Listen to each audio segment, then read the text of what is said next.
For today's Mindful Monday, we will be making super stress balls. You will need baking soda, a water bottle that has the top cut off or a funnel, a plastic bowl and spoon, hair conditioner, string, balloon, scissors, and if you want to take it to the next level, a produce mesh bag. Now this step could get a little messy. You first want to dump in a whole box of baking soda.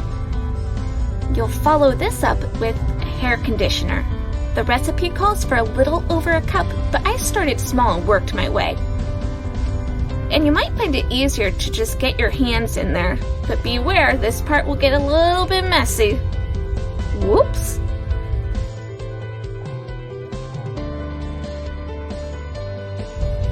Next, you'll want to start dumping this into the balloon. So put the balloon at the end of the water bottle or funnel and just start pouring it in.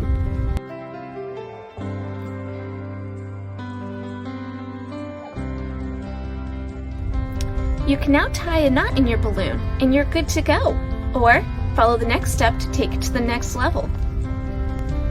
Using the type of netting that comes from produce bags, put your ball in there, cut off any excess, and then when you go to squeeze it, you'll notice that it starts to kind of ooze through the holes, making it extra cool.